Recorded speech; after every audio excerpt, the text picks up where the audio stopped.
Hello दोस्तों, आज हम लोग देखेंगे भारतीय संविधान की अनुसूचियाँ। तो भारतीय संविधान में जैसा कि हम देख रहे हैं, तो पॉइंट नंबर 1 है भारतीय संविधान में अनुसूची की परिभाषा नहीं दी गई है। तो जो 1935 का भारत शासन अधिनियम था, उसमें 10 अनुसूचियों का उल्लेख किया गया था और हमारे मूल संविधान में 8 अनुसूचियाँ हैं और वर्तमान में हमारे संविधान में जो इस समय है हमारा भारतीय संविधान, उसमें कुल 12 अनुसूचियाँ हैं। तो हम लोग देखेंगे पहली अनुसूची जो है, पहली अनुसूची में जो है हमारा संघ व राज्य क्षेत्र है। तो संघ व राज्य क्षेत्र है, तो भारत में इस समय कुल 28 राज्य हैं तथा 8 संघ राज्य क्षेत्रों का उल्लेख किया गया है। तो इसी के बारे में पहली अनुसूची में दिया गया है।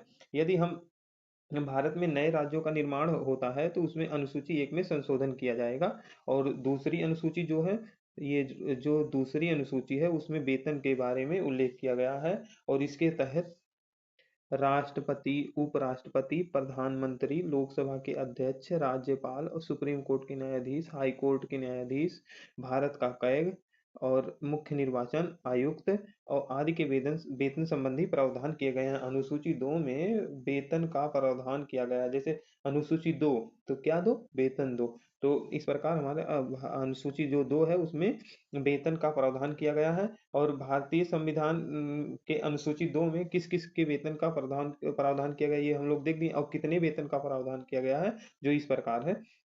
तो 7वें वेतन आयोग के अध्यक्ष कौन है? 7वें वेतन आयोग के अध्यक्ष हैं डॉक्टर अशोक कुमार माथुर जी हैं। 7वें वेतन आयोग के अध्यक्ष डॉक्टर अशोक कुमार माथुर जी हैं। और यहाँ राष्ट्रपति का जो वेतन है 5 लाख है। 5 लाख, उपराष्ट्रपति का वेतन 4 लाख है, लोकसभा के अध्यक्ष का वेतन 4 लाख है, राज्यपाल का वेतन 3.5 लाख है, सुप्रीम कोर्ट के chief justice of India 2.80 lakh है, 2.8080 लाख है और प्रधानमंत्री का भी इतना ही है और कैग का 2.50 लाख है। तो जो हमारी तीसरी अनुसूची है, इसमें शपथ के बारे में प्रावधान किया गया है। तो किस किस का शपथ है? शपथ और प्रतिज्ञान के प्रारूप है। तो इसके तहत संसद के सदस्यों व संघ के मंत्रियों, उच्चतम न्यायालय तथा उच्च न्यायालय के न्यायाधीशों, राज्य के विधानमंडल के सदस्यों व मंत्रियों तथा भारत के कैग को दिलाए जाने वाले शपथ का प्रारूप है। तो इसमें जैसे उपराष्ट्रपति हो गया, राष्ट्रपति हो गया, इन सब के और राज्यपाल हो गया, इन सब के शपथ के बारे में अनुसूची 3 में उल्लेख नहीं किया गया है। और इस प्रकार हमारी चौथी अनुसूची में राज्यसभा में जो चौथी जो जो हमारी चौथी अनुसूची है उसमें चौथी अनुसूची जो है उसमें राज्यसभा में सीटों का आवंटन किया गया है। तो किस राज्य से कितनी कितनी सीटें रहेंगी राज्यसभा में, ये चौथी अनुसूची में बताया गया है। जैसे उत्तर प्रदेश में सबसे ज्यादा 31 राज्यसभा की सीटें हैं और महाराष्ट्र में 19 है, कर्नाटक में 12 हैं और बिहार में 16 हैं, गोवा में मात्र केवल 1 सीट है, उत्तराखंड में 3 सीट है, राजस्थान में 10, एमपी में 10। बिहार जैसे देख लो, उत्तर प्रदेश की 31 सीटें हैं, बिहार की 16 हैं, महाराष्ट्र की 19 है, कर्नाटक की 12 है। तो ये सब याद करने वाली चीजें हैं, इनको ध्यान दीजिए। और 5वीं अनुसूची में अनुसूचित क्षेत्रों और अनुसूचित जनजातियों के प्रशासन का नियंत्रण और इसके बारे में उपबंध किया गया है। 5वीं अनुसूची में अनुसूचित क्षेत्रों और अनुसूचित जनजातियों के प्रशासन व नियंत्रण के बारे में उपबंध किया गया है। और जो 6ठी अनुसूची है, इसके तहत असम, मेघालय, त्रिपुरा और मिजोरम के जनजाति क्षेत्रों के प्रशासन के बारे में उपबंध किया गया है। असम, मेघालय, तो एटीएम स्क्वायर ऐसे इसको याद किया जाता है। एटीएम स्क्वायर असम, मेघालय, मिजोरम और त्रिपुरा के जनजाति क्षेत्रों के प्रशासन के बारे में उपबंध किया गया 6ठी अनुसूची में। जो 7वीं अनुसूची है हमारी, इसमें संघ और राज्यों के मध्य शक्तियों के विभाजन के बारे में बताया गया है। जैसे हमारी 3 अनुसूची हैं, संघ सूची, राज्य सूची और समवर्ती सूची है। तो इस संघ सूची में क्या क्या है, राज्य सूची में क्या क्या है, समवर्ती सूची में क्या क्या है। मूल संविधान में संघ सूची में मूल संविधान में संघ सूची में कुल 97 थे और अब कुल 100 विषय हो गए हैं मूल संविधान में। और राज्य सूची में, जैसे संघ सूची है तो संसद मतलब लोकसभा और राज्यसभा इसके बारे में कानून बनाएंगे और राज्य सूची जो है इसमें विधानमंडल कानून बनाएगा। समवर्ती सूची है, संसद और विधानमंडल दोनों बनाएंगे। मूल संविधान में राज्य सूची में 66 विषय थे, अब कुल 61 विषय हो गए हैं।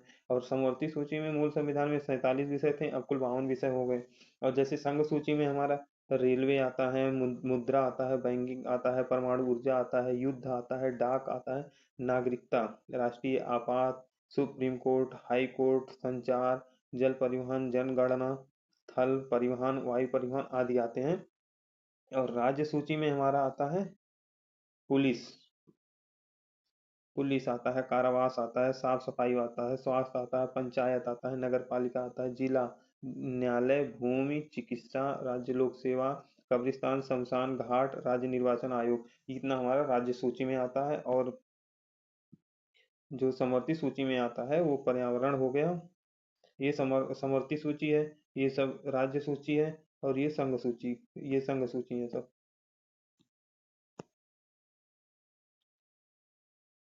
ये ये जो है हमारा समवर्ती सूची है। तो इसके अंतर्गत पर्यावरण, शिक्षा, नापतौल, वन्य जीव संरक्षण, परिवार नियोजन, आर्थिक नियोजन, विवाह, तलाक, भरण पोषण, जीएसटी और भारतीय न्याय संहिता। और ये अवशिष्ट शक्ति है। जो जो विषय तीनों तीनों सूची में ना हो वह अवशिष्ट सूची में आता है। कानून बनाने का अधिकार संसद को प्राप्त होता है, जैसे साइबर क्राइम, इंटरनेट, अंतरिक्ष अनुसंधान, ये हमारी अवशिष्ट शक्ति है। और भारतीय संविधान में अनुच्छेद 248 में उल्लेख किया गया है अवशिष्ट शक्ति का, जिसको जिसको अवशिष्ट शक्ति को कनाडा से लिया गया है। और अमेरिका में अवशिष्ट शक्ति पर कानून बनाने का अधिकार 50 राज्यों को दिया गया है। अमेरिका में कुल 50 राज्यों का संघ है ना, तो उन्हीं को दिया गया है, राज्यों को। और हमारी 8वीं अनुसूची जो है, 8वीं अनुसूची अब हम लोग देखेंगे। 8वीं अनुसूची, इसके तहत संविधान के द्वारा 22 भाषाओं को मान्यता प्राप्त किया गया है। जो 8वीं अनुसूची में कुल 22 भाषाओं का उल्लेख किया गया। मूल संविधान में हमारी 14 भाषाएं थी, और सब इसमें जो जोड़ी गई हैं, 14 से 22 की गई, वो संविधान संशोधन के द्वारा जोड़ी गई हैं।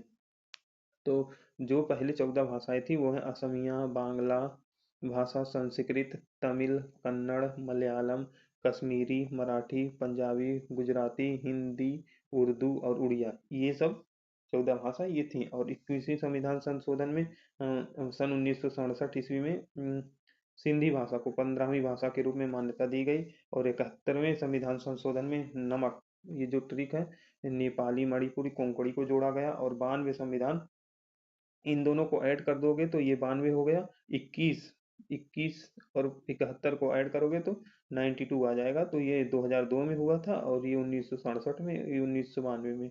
और इसका है बोडो, डोगरी, मैथिली और संथाली, ये 4 भाषाएं जोड़ी गई हैं 2002 ईस्वी में 92 कॉन्स्टिट्यूशन अमेंडमेंट के द्वारा। तो ये जो ट्रिक है बॉडमास, बोडो हो गया, डोगरी हो गया, मैथाली हो गया, और ये संथाली।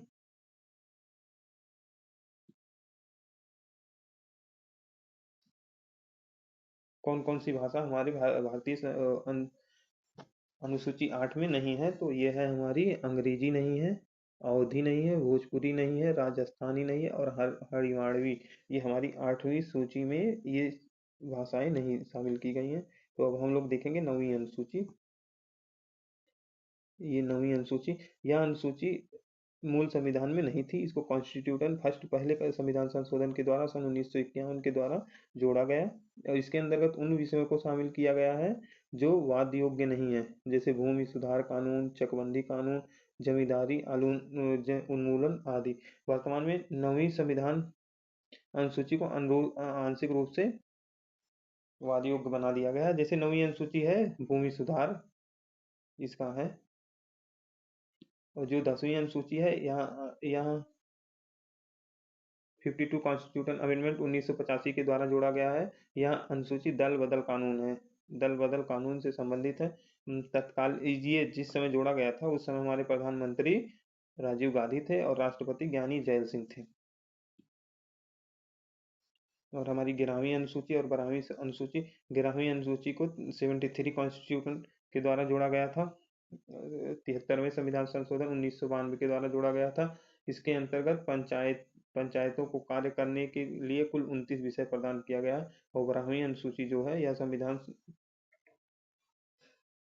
74 संविधान संशोधन द्वारा 1992 के द्वारा संविधान में जोड़ा गया। इसमें नगर पालिका की शक्तियों का उल्लेख किया गया है। इसमें कुल 18 विषय प्रदान किए गए हैं।